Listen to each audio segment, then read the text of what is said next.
driving Sarah and her friends to their spa weekend. I overheard her from the back seat. "Honestly," she said, "he's like a little puppy. You give him food, and he wags his tail. So easy to control." The car went dead silent except for their laughing. When we finally got there, she didn't even bother with a thank you, just slammed the door and called back. "Don't forget to wash the sheets before I get back. They stink like you." The 5-hour drive home was the quietest of my life. Yesterday, Sarah showed up at my door, crying and begging to talk. I'm still trying to wrap my head around everything that happened that weekend, and honestly, my hands are shaking just typing this. 8 years married to Sarah, both in our mid-30s, and I really thought things were, well, not perfect, but normal, you know? Last Friday started like any other day. I was up at 5:30 a.m., making coffee and scrolling through my phone while Sarah slept in. We've had separate morning routines for a couple of years now. She says my early bird schedule messes with her sleep, so separate alarms it is. Whatever keeps the peace, right? Around 8 a.m., I heard her moving around upstairs, music blasting from her speaker. She was packing for this fancy spa weekend with her friends, something she'd been planning for ages. No problem, she deserves a break, we all do. When she came downstairs with this designer overnight bag, the one I got her last Christmas that cost more than my truck payment, she casually mentioned that her friend's husband had bailed on driving them.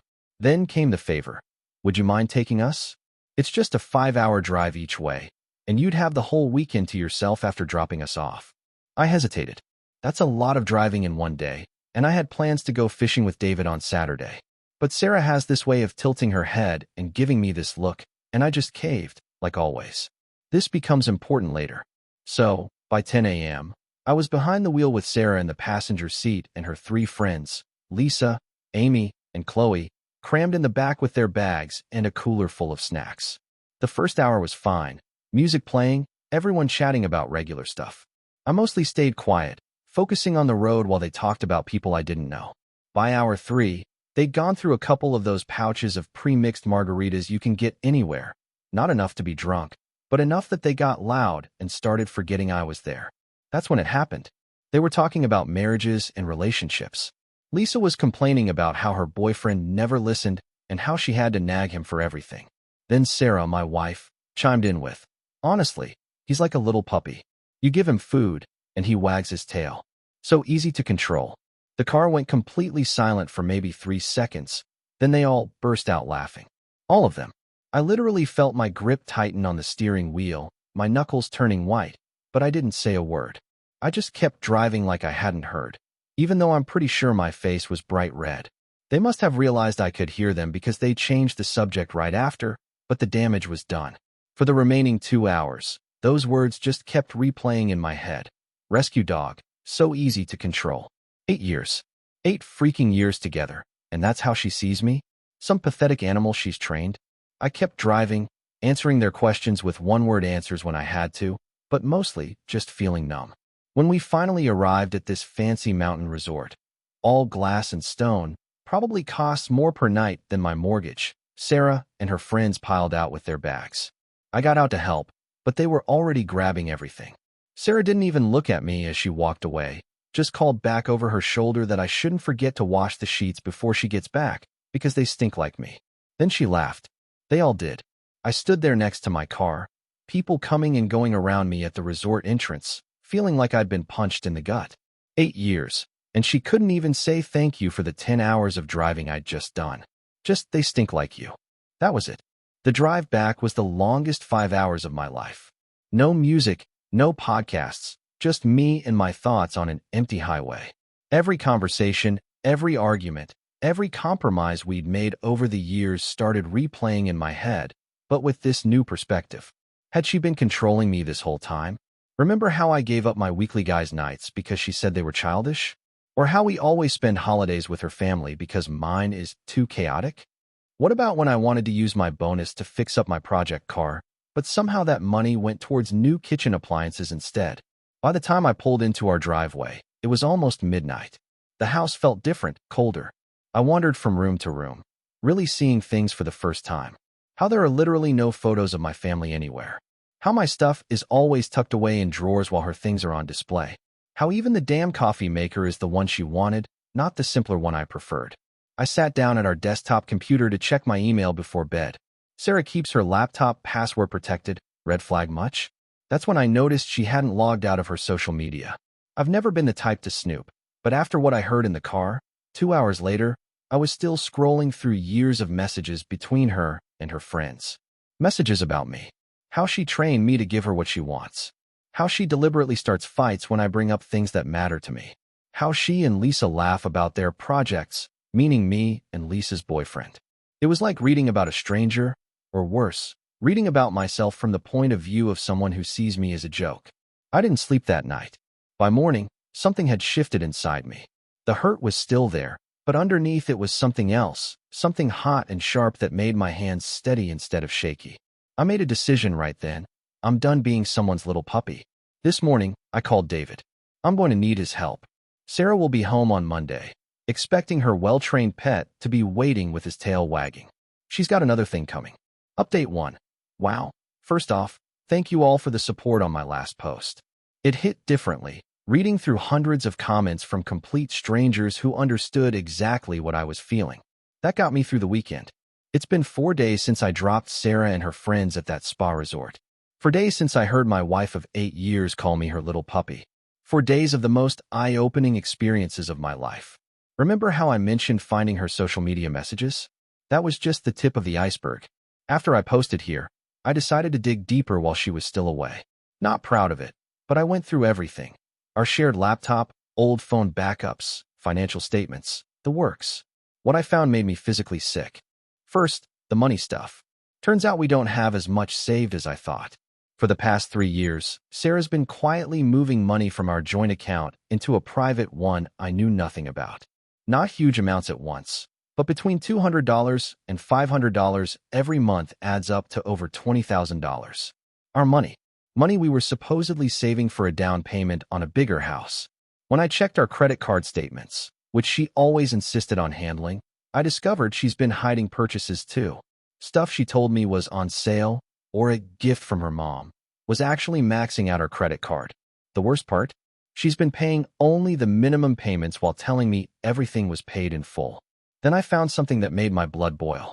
A text conversation with Lisa from last Christmas, right after I gave Sarah that expensive overnight bag. Sarah texted, "Just opened Mark's gift. Another overpriced bag to add to the collection, LOL." Lisa replied, "At least he's consistent. Better than Frank, who got me a blender." Sarah's response, "I trained him years ago. Acts super excited about one designer thing, and he thinks that's all he ever needs to get me. Men are so simple. Lisa, you're the master. Teach me your ways." There were hundreds of these conversations, years of them, mocking me for working late to afford the things she wanted, laughing about how she manages me by withholding affection until I give in to whatever she wants. Screenshots of our private arguments sent to her friends with those laugh-crying emojis. Saturday morning, I texted David. He came over with coffee and sat with me while I showed him everything. David's known us both for years, so at first, he thought I was overreacting. Then I showed him a video Sarah had sent Lisa 2 months ago. Sarah was recording me while I fixed our leaky bathroom sink, mimicking my movements and making faces behind my back. You could hear Lisa laughing in the background of the call. David's face said it all. That's when I knew I wasn't crazy. We spent the rest of Saturday making a plan. First stop, the bank. I opened a new account in just my name and transferred half of what was left in our joint account. Enough for any pending bills, but protected what I could. Not revenge, just protection. Next, we went through our monthly expenses. Turns out I've been paying for subscriptions I never use, meal kits that only she eats, and her monthly self-care stuff that costs more than my car payment. Canceled everything except the essential household bills. By Sunday morning, I was on a roll. Called a locksmith and had all the locks changed. Packed up her clothes and personal items carefully. I'm not a monster, and moved them to a storage unit. Paid for 30 days up front and texted the details to her sister, the only member of her family I still respect. Then came the hard part, telling people. I hate drama, but I needed allies. I made a simple message with screenshots of her worst texts about me and sent it to our closest friends and my family. Didn't blast it publicly. That felt too nuclear, but made sure our inner circle knew what was happening before she could spin her version. The responses were mixed. Her friends obviously took her side, called me invasive for looking at her messages. Whatever. My family was supportive, though my mom asked if we could try counseling first. Sorry, Mom, but you don't go to counseling with someone who sees you as a pet. The most surprising reaction came from Sarah's brother. He called me Sunday night and said he'd suspected something wasn't right for years. Apparently, Sarah has always been like this, manipulating situations to get her way. He apologized for not saying something sooner. All day Sunday, her texts rolled in. First casual, "Hey babe, having an amazing time, miss you." Then confused, "Why aren't you responding? Is everything okay?" By Sunday night, demanding, "Answer your phone now, this isn't funny." I didn't respond to any of them. On Monday morning, yesterday, I took the day off and started reclaiming our house. Moved the furniture how I wanted it. Took down all the live, laugh, love crap she insisted on hanging everywhere. Ordered a new mattress. She always complained about my mattress hurting her back, so I slept on my side for years to avoid ruining it. Changed the Wi-Fi password, the streaming passwords, removed her from my phone plan, and unlinked her from all my accounts. Even went through old family photos and found ones that actually made me happy, not just the posed, perfect shots she approved for our walls. It felt like waking up from a coma. How did I not see this sooner? Around 4 p.m. yesterday afternoon, my doorbell camera pinged. There she was, standing on the porch with her overnight bag, looking confused at the new doorknob. I watched through the app as she tried her key, then started pounding on the door. I didn't answer. She called 14 times in 20 minutes. Left voicemails that went from confused to angry to tearful begging. The last one just said she was going to Lisa's and would give me space until I calmed down. This morning, I met with a lawyer. Started the divorce process. It's going to be messy. We have the house, some investments, 8 years of tangled lives, but I don't care anymore. If I have to start over completely at 34, so be it. She showed up at my work an hour ago. Mascara running, eyes puffy, the perfect picture of distress. Everyone was staring. She made a scene, asking what she did wrong, why I changed the locks, if there was someone else. I just looked at her and said, "I'm not your little puppy anymore." The look on her face, she knew exactly what I meant. Then she started crying, saying she didn't mean it, that I was taking a joke between friends too seriously, that I violated her privacy by reading her messages. I just walked away and went back to work. She's been blowing up my phone ever since. Lisa, Amy, and Chloe have all texted too, telling me I'm being childish and cruel, that I'm throwing away 8 years over one comment. But we all know it wasn't just one comment, wasn't it? It was 8 years of lies. Sarah's coming by the house. Says we need to talk face to face. I agreed, but only because I have 8 years of receipts to show her. 8 years of being treated like a trained animal who exists to make her life convenient. I don't know what happens next, but for the first time in years, I'm making my own choices, and it feels good. Finally, update 2. Okay, this is probably going to be my last update on this whole situation. The past 2 weeks have been absolute chaos, and I'm still processing everything that's happened. Thanks to everyone who's followed along and offered advice. You guys have been the voice of reason when I needed it most. So, where did we leave off? Right, Sarah was supposed to come over to talk after I changed the locks and moved her stuff to storage. She initially tried to bring her dad as backup, lol, nope, but eventually agreed to come alone. I spent that afternoon arranging the evidence I'd collected. Bank statements, credit card bills, screenshots of texts. Everything laid out on the dining table like some depressing museum exhibit of our marriage.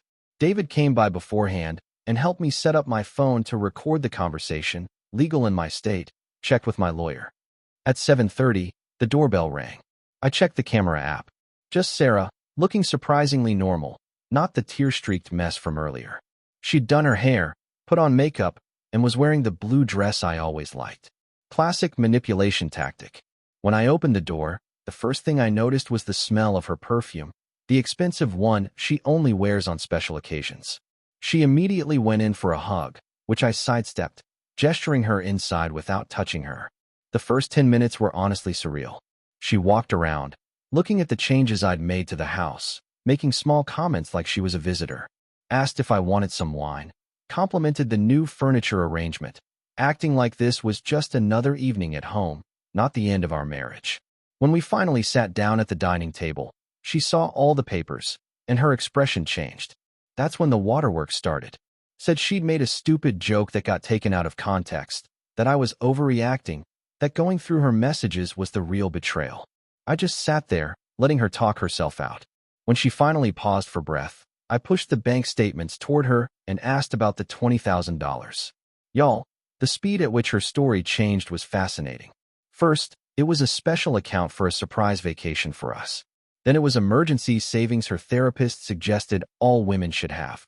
Then, finally, when I showed her the transfers matching up with shopping sprees and girls' trips, she snapped that she deserved nice things after putting up with me for 8 years.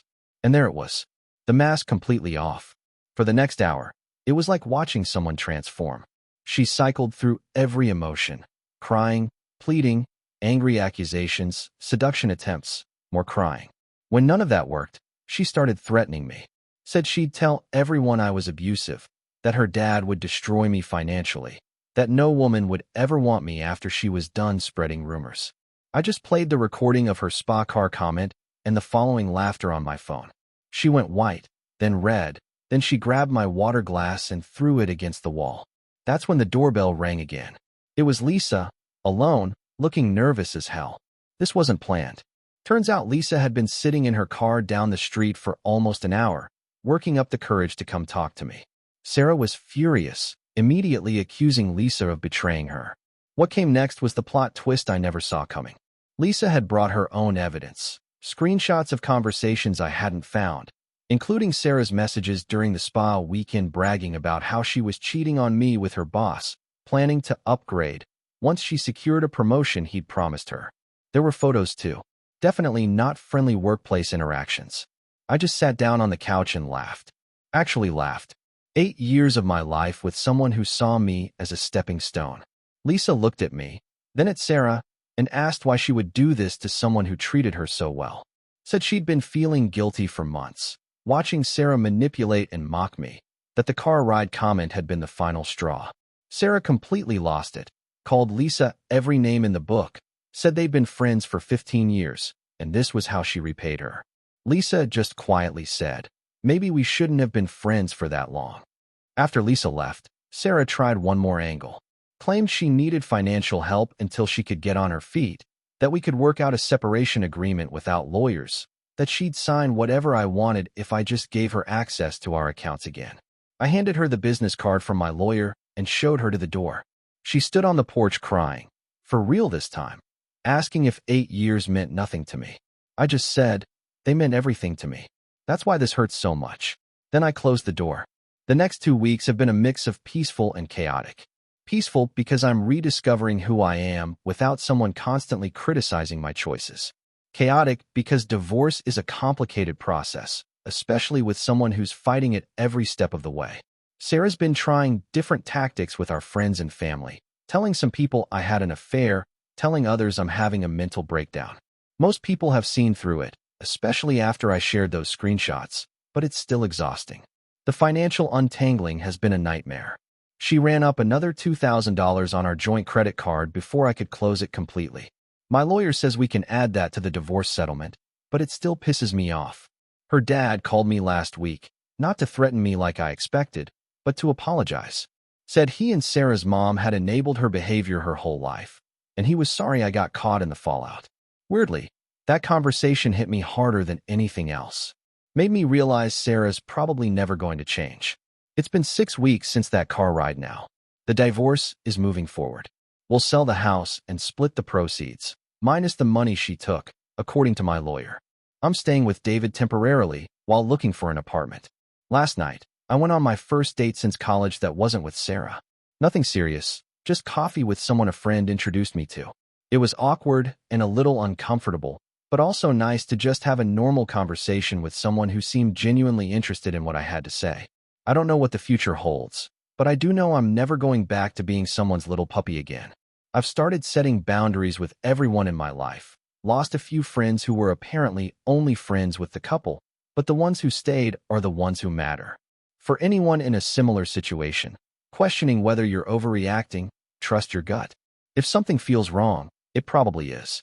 You deserve better than being someone's pet project or emotional punching bag. As for Sarah, last I heard, She's living with her parents and telling anyone who will listen that I'm the villain in this story. Lisa said her boss broke things off once the divorce drama started. Apparently, he's married too. Karmaze, well, I still have moments where I miss the life I thought we had. 8 years is a long time to just erase. But then I remember the real relationship underneath all my delusion, and I know I made the right choice. Thanks for listening, Reddit. You've been my therapist through all this. I might not update again unless something major happens, but know that your support helped me find my spine when I needed it.